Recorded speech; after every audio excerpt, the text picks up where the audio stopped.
long as I was going after the crooks that didn't have badges, I was everybody's hero. I'll tell you what I am concerned about, and that is if Congress and the judiciary doesn't do something soon about the FBI and the Justice Department, we are on our way to becoming a fascist nation and a police state. Our founding fathers never intended us to have a national police force who could just decide to go after people they didn't like. And that's what RICO and mail fraud and some of these other statutes have been used for. Something's got to be done to change that around, or we will not be a free people much longer. God, Vic, that is a powerful speech you gave. Thanks, Jonathan, and I meant every word of it. Those were excerpts from my speech that I gave on the federal courthouse steps in Austin, Texas, within minutes of being found not guilty. I was concerned then, and I'm still concerned today about how the deep state can step into the government and just take control and do what they want to with limitless budget and with no accountability, just to go after people they don't like. Well, and people like you, Vic. People like The me. outliers, the people who stand up for what's right. Anybody who stands up for what's right.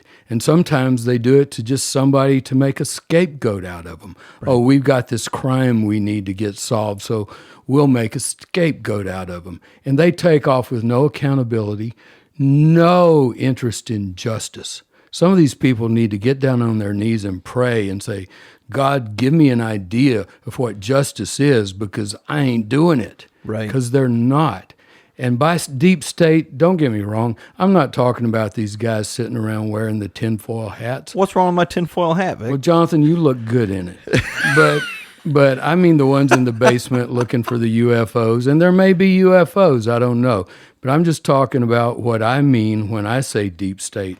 And I'm talking about people inside the government and outside the government with limitless budgets, lots of power, and no accountability, thinking that they are God-called to direct our future. Right. And sometimes that future is down an awful rabbit hole that's lined with barbed wire. Right. And it's just wrong.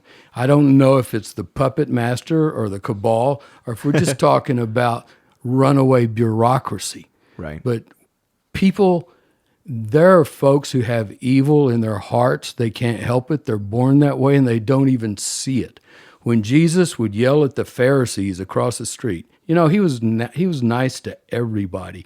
He was nice to everybody from the thieves to the prostitutes. But when he saw one of these holier-than-thou Pharisees across the street, he'd point at them and almost pick a fight with them. Well, we're talking about Pharisees. We're talking about people who think they're holier than everybody else. Yeah. And they're not. They're just some mean people out there working against your interests. Listeners, listen to me. They're working against your interest. Don't vote based on a knee-jerk reaction. Vote on the facts. And I'm telling you, unless you know them, unless you know they're a Lloyd Doggett or a Kirk Watson or a Donna Howard or some of those who have stood up and taken it in the face for the consumer, you know, been kicked around for the consumer, had their congressional lines and legislative districts redrawn trying to keep them out, but they keep getting reelected. Unless they're like those guys who are standing up for you, vote against them. If their last name is Sessions, vote against them. If they've got anything to do with Karl Rove, vote against them, because we're talking about black hat operations there. We're talking about cloak and dagger. And if you don't believe me, Google some of these people and read some of the outlandish, god-awful things they've said that are not in your best interest. Vote against them. I love it. And there's your power in the vote. Power in the vote. Love power it. To the people. It's time we take power back to the people. I saw this great cartoon with, it was a crowd drawn, and there was a guy standing in front of him with a whip, and he had his whip raised, and everybody was down. Then he had his whip raised, and one person was standing up. Yeah. Then he had his hip raised, and several people were standing up, but his whip was down by his side. Mm-hmm. Then everybody was standing up, and he was bowing down to them. Our leaders in government used to be called government servants, and now they feel like they're lifetime royalty, able to pick your pocket and you not be able to do anything about it. So, folks, vote intelligently. Don't vote knee-jerk, and be looking for the signs of the deep state in everything from national politics to your local prosecutions. Because I'm telling you, we have it operating in our county courthouses around this state, where innocent people are being sent to jail every day, every week. And you got prosecutors who, I got to give them credit, they're overworked. But some of them just don't give a damn. They won't even look at the file. They won't even look at the case. They'd rather say, well, go to trial and beat me. Well, go to trial, and if you lose, appeal. Well, they ought to be looking at it and saying, what serves justice? Look at that statue up on the top of the courthouse with the scales and the blindfold. What serves justice? You're not down there to just rank up numbers, to get your numbers higher. You're there to see that justice is served. Same with our police departments and our sheriff's departments. You're not there just to pick on people you don't like. It used to be the motto of the police departments were to protect and to serve. Whatever happened to that? Where's the protection? Where's the service? All we see now is harassment. We see little schoolyard bullies now wearing police uniforms, tasing people, killing people, pulling over a car just because it's got a couple black people in it. And they're saying, oh man, I bet there's weed in there. And we need to look at legalizing weed. It would cut down on the violence on the streets between the police and our citizens. It would cut down on the polarization of our citizens against the police and vice versa. Whatever happened to protect and serve? Now it's us versus them. Let's not do that. Open your hearts. Our police department should not be just another street gang wearing a different color. They should be helping. They should be bringing peace. Same with our DA's office. Our DA's office shouldn't be the lawyer for the police. Our DA's office should be the buffer between the police and the citizen, the buffer between the criminal and the citizen, doing justice no matter who it pisses off. Drop that case if it's not worthy of prosecution. It's not fair to ruin a man's life, to ruin his bank account, to put his family through misery just because you think you can rack up a win. Come on, people. Let's get on our knees and do some real praying and ask for God to give us a sense of justice and open our hearts and open our minds. That's my definition of deep state, Jonathan. Well, amen. Hallelujah. Hallelujah. Pass the plate. Keep those tithes and offerings coming in so we can keep this valuable ministry on the air. Buy some coffee. Oh, coffee's coming. Coffee's coming. Hey, I heard from MC t-shirts. Yogi. T-shirts Nick. Huh? Yeah. Tell me about that. Yeah. He said he wanted the whole beans. I told you Nick was a whole bean guy. I got to be honest. I'm a ground bean guy. I want it ground so I can just put it directly in the filter and just go. See, and I think that's kind of lazy. Oh, come on. I mean, I like to have my beans put in there each morning fresh and ground fresh for that pot. Well, look at you. Yeah, I've always been that way. Well, But I'm an old hippie. I used to grow my own okra and tomatoes and everything else. Well, there you go. On our website, we will have the option, though, when you get your coffee to have ground or whole beans. Ground or whole. So be like Jonathan and get yourself some ground, or be like Vic and get yourself the whole bean. Well, Vic and MC Yogi, I'm in good company because I love that guy. And if you haven't Googled his music yet, do it. Heaven is Here will open your heart. Traveling the Road Home will open your heart and mind. It's just wonderful music. Oh, and Breathe Deep. He gave us the rights to use that on this podcast. We ought to use it more. Breathe deep, deep breath. Inhale, exhale to release the stress. Every time you say that, I think of the Moody Blues. The Moody Blues? Breathe deep the gathering gloom. Watch lights fade from across the room. No, his is different. His is a message of light and wisdom and love and forgiveness. Yeah. Fair. And releasing the stress, because everybody today is stress to the gills. So much stress. We do too much. Who had the slogan, just do it? Nike? Yeah, well, my slogan is just don't do it. Just don't do it. Don't do it. Stay home. Just stay home. Watch Netflix. Watch The Confession Killer. Watch something else good on TV. Yeah. Go out and ride bikes with your kids. There you go. Go to the softball game.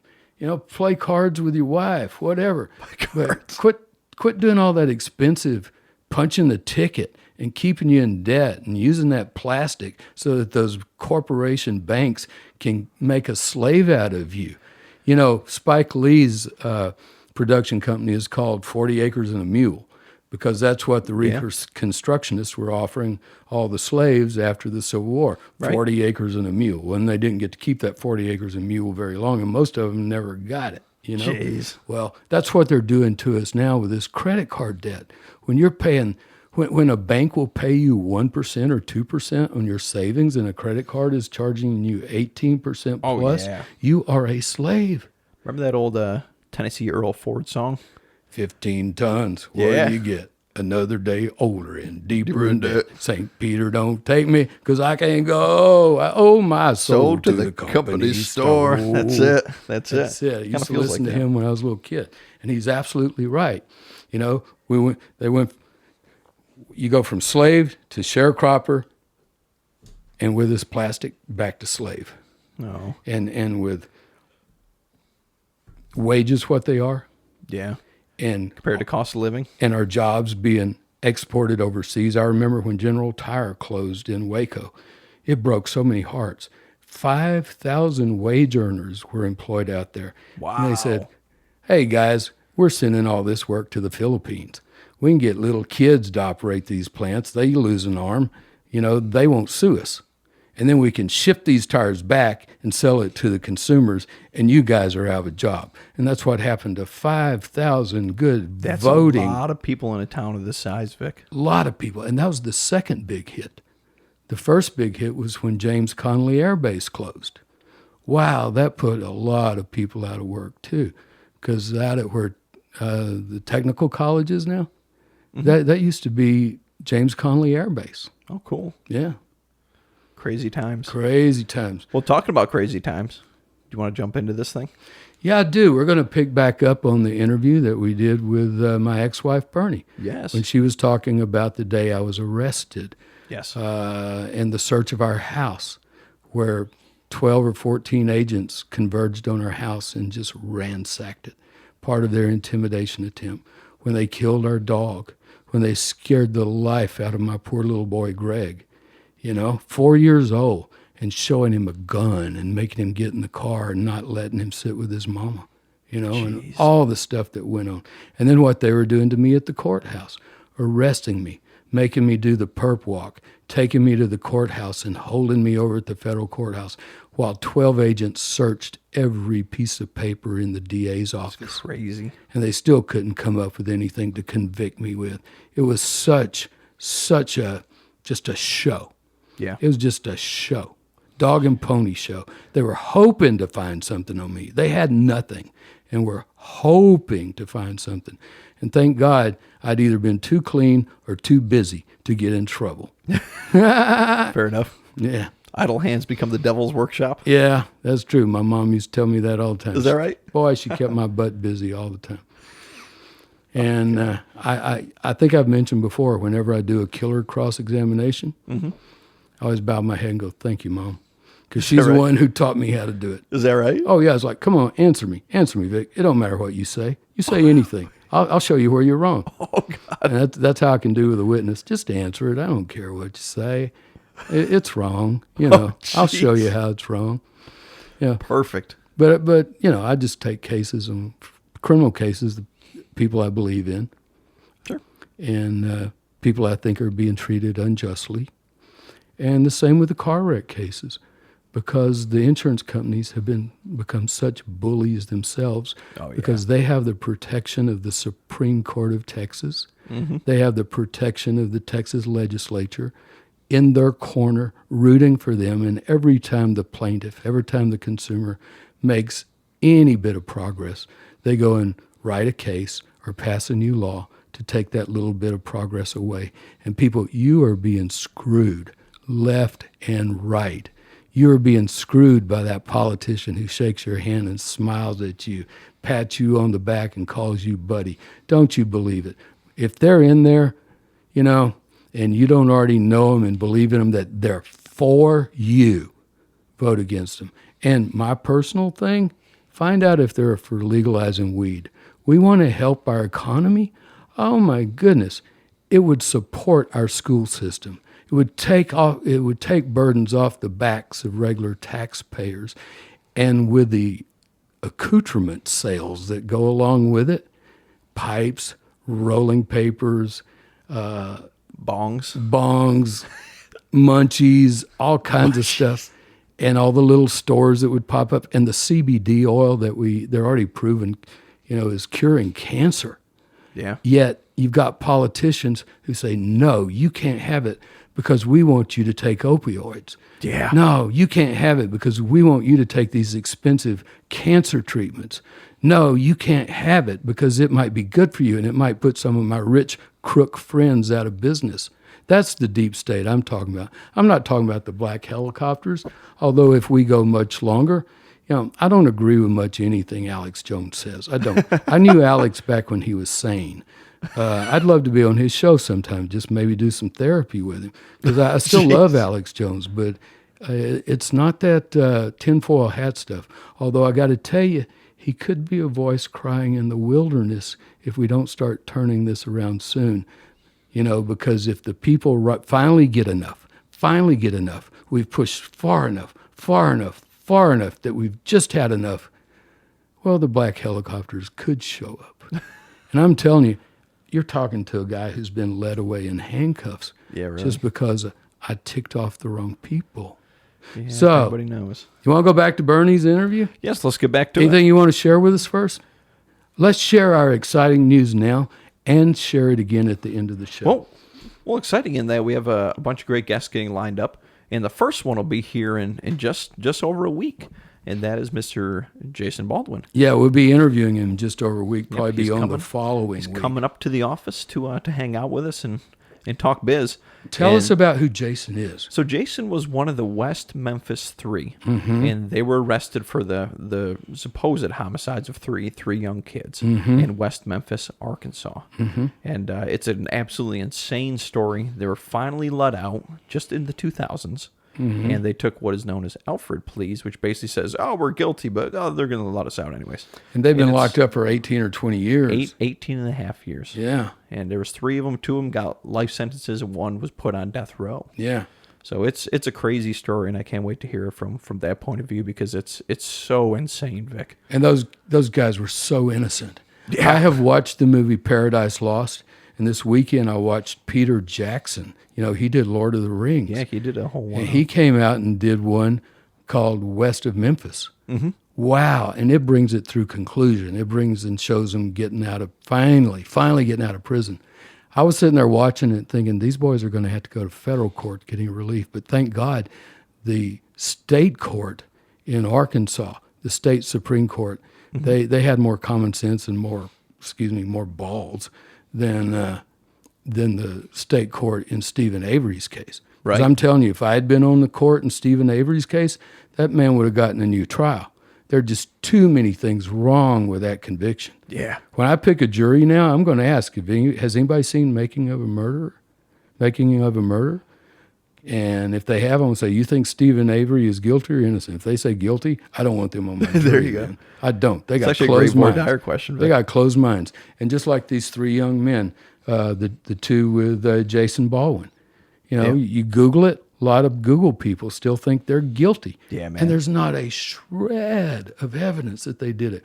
Oh, well, these were satanic murders because of, look at these forms of mutilation. And then they were able to prove later that the mutilation was from turtle bites. Crazy, man. I've seen that kind of thing around McLennan County because they used to dump the bodies in some of the sinkholes around here that have water in them. And then during the winter and then in the summer they dry up, would find it. And similar kind of things. Yeah. And it was turtles. Now, maybe they were satanic turtles, but they had nothing to do with these three young defendants. Yeah. And once you take it out of the satanic thing, that's what made them look at Damien. And had it not been for the satanic twist to it, right, which was just a fad back in those days, it's just total BS. Yeah, man. They'd have never looked at him. Correct. And now it's looking so obvious that one of the boy's abusive fathers did it. Right. I mean, if I were a prosecutor up there, I could convict him with the evidence they've got on him right now. And they need to quit saying that these boys are guilty. Yeah, man. What that DA up there has done, I could tell looking in his eyes when he was saying, well, I still think they're guilty. He was lying. Yeah. And if he were on the witness stand, 20 minutes, I'd get him admitting he was lying. So anyway, let's that's pick some back upcoming up stuff. with Bernie. My do it. ex-wife, she lived it. She suffered it right along with me. And she's still suffering over the death of our sweet son, Gregory. I have to say the person they really hurt the worst was Greg. I know. Because you can have how many children go to a psychologist and they're like, well, what's wrong? Well, we don't know what's wrong. Well, what's wrong was he got taken out of an FBI. He got taken out of the kettle by people with guns, that he saw the guns, and they made him go out, and it affected him. And Sabra Hitchcock was his psychologist, and we took her to him, and all he would do over and over is draw pictures of stick men with badges and guns over and over and over again. And finally she said, what would make you feel better? Why are you so scared at night? He said, I want a gun. And remember, you took him to the toy shop and you bought him a gun. A toy gun, yes. A toy gun, and he slept with it after that. Yes. And you know I hated guns, so we didn't have a gun. I wouldn't let you buy him a toy gun, ever. Not until and then. And then she said, you got to go buy this kid a gun. So we bought him a gun. You remember that? I do. The little toy gun. I also remember the pictures that he drew for Sabra of what he was afraid of. And every picture he drew was the scary, mean men with guns coming back to the house. It was terrible for him. And then, of course, every day there was no regular programming anymore, and he had to see it over and over. And then you were on. Remember, you were on probation, and you had to call a probation officer. Well, I went on probation. I was out on bond, but they assigned a probation officer to me that I had to call every week, a pretrial officer. Yeah. And we had to call him to go see my mama. To go see your mother, I had to call him anytime I was going to go out of county and get their permission. To go see your mother in Taylor, even to go see one of my own lawyers, Jeff Kearney, in Fort Worth, because Jeff was helping Gary with all the pretrial stuff. And I would have to get their permission to go visit my lawyer in Fort Worth or to visit your mom in Taylor. Do you remember, too, that the day they arrested you, we kept hearing something, and we didn't know if Harwell was out in his chopper or what, but it was the DPS flying an airplane in circles over our house like we were really going somewhere. Yeah. Remember? I don't think you meant to say Harwell, because Jack was always on our side. Oh, no, Jack was on our side. We were laughing about it because, Jack and Captain Dan would like to take that plane out every once in a while. Oh, the helicopter. Yeah, I remember. Yes. Yes. But this was they were flying around our house. We had no passport, but they were for sure we were going to make a break for it. But they had it fixed to where they thought you would either run or kill yourself. Yes. Remember, we got that profile they had done on me, that FBI profile from Quantico. Yep. After I was found not guilty, we didn't have that before. But after I was found not guilty, we were able to start subpoenaing their records. And they had done a profile on me that said I would either run or kill myself. Well, they spent so much money just talking to one another and being so stupid. The day that you were acquitted, you said, now listen to me. When they find me not guilty of the first thing, don't worry about the second, because it's over. And when we got there, well, it was the day of closing argument, I believe. Yeah, because if they found me not guilty of one, they had to have found me not guilty of the other. Yes. Yeah, the Supreme Court of the United States had dropped all mail charges for everybody all over the world. and they did that for 30 days. That's how people can call it luck or serendipity or God, but God threw out your mail fraud charges, which I thought was kind of funny considering you never even mailed anything. They were so stupid. And it wouldn't have mattered, because to be found not guilty of one would have been not guilty of the other. Yeah. Yes. And the jury just poured out and just all just grabbed you, and we couldn't even get to you because the jury was all over you.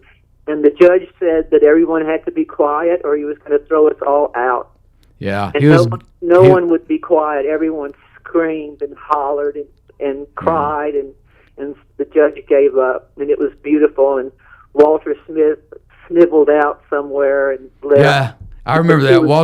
Walter Smith was there to see me be let off in handcuffs. Yeah. Mm-hmm. Walter was just a little charmer. Yeah, Judge Walter Smith from Waco, who is now off the bench because it came out that he had been sexually harassing every woman that ever worked for him. Yeah. All you had to do was try to bend over at the water fountain, and he was right there behind you. You know, he's a real prince. It's all true. Person. It's documented. It was in the newspaper. He had to leave the bench in shame. After remember, pointing the finger Jay at me. talked about this. There was people loved you. See, they loved you, and they didn't care, and it was almost frightening how much they loved you. People would fight about you. I remember. Do you remember David Jordan? David Jordan's interview when he was subpoenaed to the grand jury, and he came or something. I don't remember why, but he came out. Or he had been at the trial. But remember, David was a former Marine and was an assistant DA. And he said, "What's going on in that courthouse makes me so angry. I want to lock and load and march on this place." I had some very loyal supporters. We were sitting there, and there had been a lunch break, and people were filing back into the courtroom for lunch, after lunch. And so Jack Frales was there. He was the prosecutor, and you were there, and I were there. We were all there, but the crowd hadn't come in yet. And the door opened, and in walked at least 20 older women wearing short white skirts with petticoats and stars on them. There had been a square dance contest from all over the state in Austin, and the square dancers all took time out to come and see you and support you in trial. Do you remember? I do. So here comes all these women in short skirts and boots, and they had petticoats, and as they walked, their petticoats moved back and forth and back and forth the same way, and Jack Frales just about died. I remember he called us the Jim and Tammy Baker show. Yeah, he called us Jim. And then remember, I smoked like a chimney. I was so nervous. I smoked cigarettes like a fiend. And so when I wasn't smoking cigarettes, I was sucking on Jolly Ranchers. You remember? Yes. And I tried to be quiet unwrapping them. And Jack Frales hated me so much that he made the U.S. Marshals do a candy check. They had to go and examine everyone to see if they had candy. You remember? I do. Yes. They started searching people for candy. He did a candy sweep because of me. I was so upset. Oh, my God. Yeah, I think about that, but then I think about what all it did to Greg and how it never left him. It never left him. He was afraid. He was afraid to go to sleep at night because he was afraid those men would come back. I bought him the little toy gun, but that didn't help. Tell about when you found the bottle of NyQuil in his room. He was 5.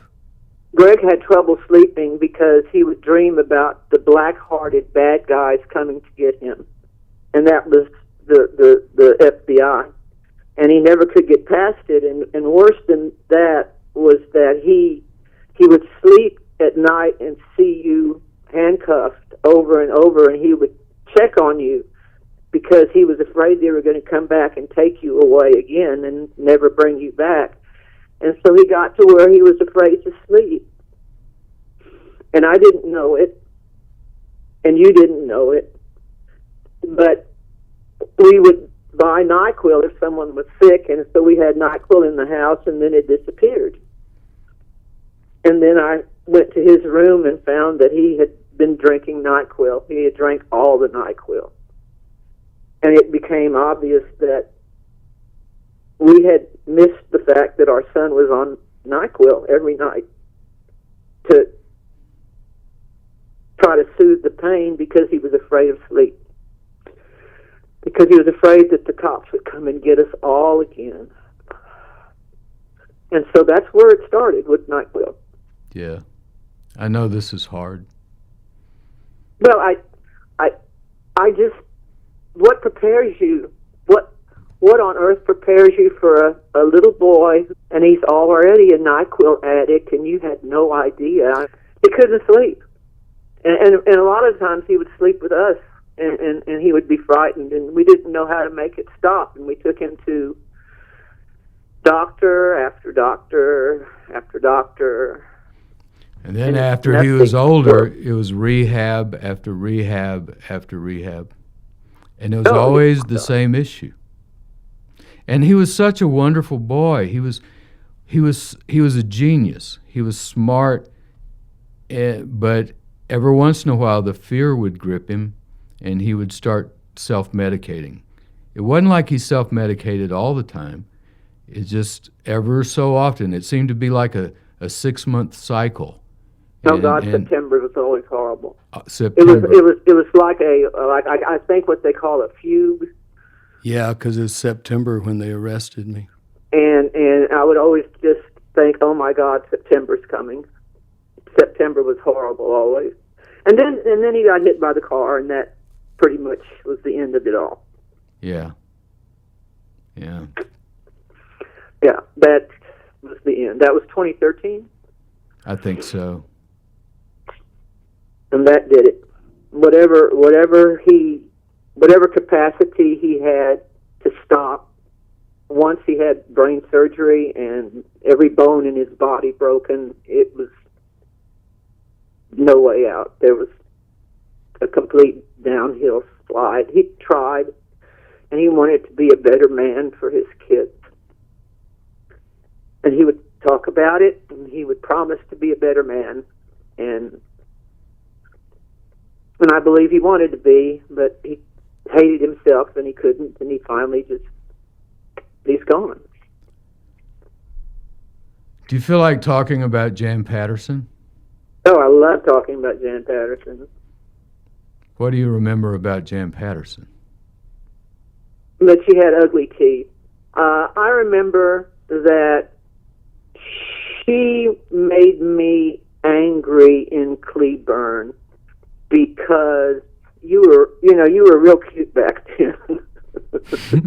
You were, and you had it, and you had swagger, and everybody liked you, and you were popular, and Cleburne was dry. Okay, and I don't drink.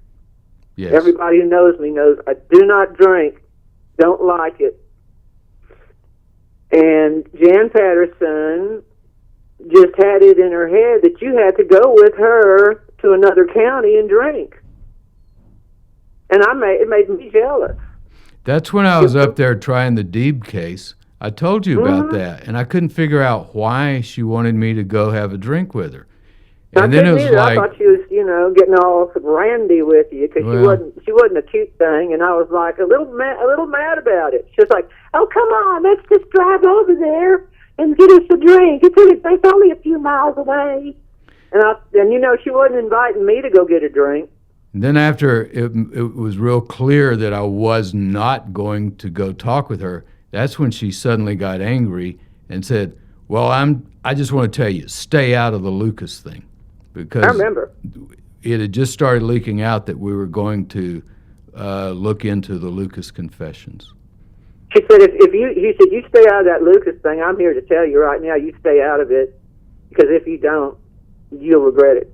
Yeah, I was And told see, that. she was but- angry, and I thought she was just angry because you had rebuffed her advances for this drink. Well, and I was curious about how she knew we were looking into Lucas. We didn't know then that Ron Border was a snitch in our office. You know, he had been coming around offering to help Ned Butler with some of the cases Ned was working, but they had heard we were looking into Lucas, and he was trying to find out about that, and he reported that directly back to Bob Prince and to Colonel Jim Adams. When you watched the documentary, Bernie, do you remember the part where Bob Prince basically confesses to what they did? He says he says to the camera, well, as far as I was concerned, if Vic Feazell was against us, against the Rangers, then he was no better. He was no better than people I've sent to prison. Here's what sticks out to me, and I'd like to ask this of the public. I have a public question. Who on earth would allow, what company on earth would allow that man to get up there and say that? How could the Rangers just let him get up there and say that? I mean, the thing of it is that they haven't changed. I would not allow Bob Prince to get up there and say that, because the man proved everything we have accused him of for 40 years. He was the epitome of everything lousy with law enforcement. His face, his demeanor. He looked like Hellboy without the horns. Oh, my God, you're right. He does, Hellboy. But let me tell you, I looked at him and I thought, no wonder my son couldn't sleep at night. He saw this man. This man was all over us. Not to mention Boutwell. Yeah, they were on TV bad-mouthing me all the time. You couldn't turn the TV on. Couldn't do And we couldn't go out to eat because they'd come over and chew us out everywhere we went. And we couldn't shop groceries because, Lord knows, for some reason, the cucumber section just attracted people who wanted to tell you off. It was a hard time. It was a very hard time. It was a terrible time. Yeah. I don't forget the people who were kind to me back then. And I want that meant a lot for me. I want to thank all because we weren't totally abandoned. I want to thank all the people who were kind, all the people who voted for me under indictment and reelected me and put me back in office with criminal charges pending against me. The people in Waco knew what was going on. It was just some of the mean ones that wanted to be bad to us. And then after I won the re-election, that's when the government decided they couldn't get a fair trial in Waco and made us have to stage it down in Austin. Well, not just that, Vic. They're so bitter over their stupid decision of going after you, which they just made the decision to do it. They had no reason to do it. They had no evidence to do it. They just did it because of Bill Johnston, Ron Boyder, and because the computers were brand new back then. Honeywell and all those computers. Before that, it was all done by hand. And suddenly, they were having to justify numbers that were plugged into machines that didn't make mistakes. And so suddenly, the Rangers were faced with hundreds of cases that were not solved. And people did not know it because, people were doing a lousy job of the hand count. So suddenly the computer said, hey, you got unsolved cases. So they decided to just up their record and make themselves look good. And that's what they decided to do. And then they found the face of the boogeyman. The boogeyman, Henry Lucas, 4 teeth, all bad. Hey, You Bern. remember I was taller than him? I'm bigger than him. Oh, you could have whipped his butt. I Well, remember I could Jim do that with Maddox. anyone, but yes, I could have. I remember Jim Maddox the first time he met Henry Lucas, and he came into the hallway of the DA's office and said, Vic, I think a decent-sized woman could whip his ass. Well, here's the thing. I'm a woman. I'm Carolyn Cervenka. I knew Carolyn Cervenka. That's why. You remember, you did that special for me. Yes. Because I was from Taylor, and I said, no, you got to find out what happened to Carolyn Cervenka for me. And I made you do it. You remember, and you did. Yeah. Thank you. And they have you believing that this horrible, toothless, the man's body was completely covered in nicotine. He was 5'7". He weighed maybe 150 pounds. He's out here with Otis hitchhiking, and women from everywhere are going, "Oh yeah, baby, I'm gonna pick you up." Hey, I hate to do this. You looking good to me, baby. I'm sorry. I don't know of any woman alive that would have picked up a hitchhiking Henry Lucas. Certainly, anyone could do better than that, especially Carolyn Cervenka. Jesus Christ. You're not going to say some Taylor girl is going to pick up Henry. It's an insult to women all over the world. We got better taste than that.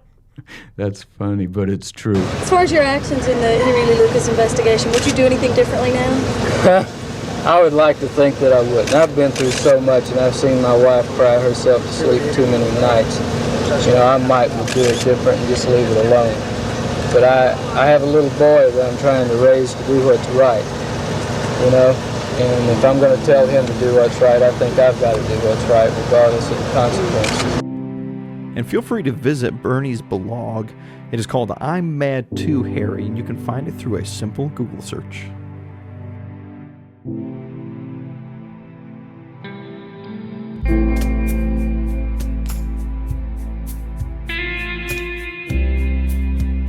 Hi, I'm Vic Feazell. During these trying times, you might want to just stay home. And at the law offices of Vic Feazell, we understand. That's why we're set up to handle your personal injury claim without you even having to come in. Just give us a call, and we'll take it from there. We can send any paperwork straight to your smartphone or computer. Don't delay, because if we don't put money in your pocket, you don't owe us anything. I'm Vic Feazell.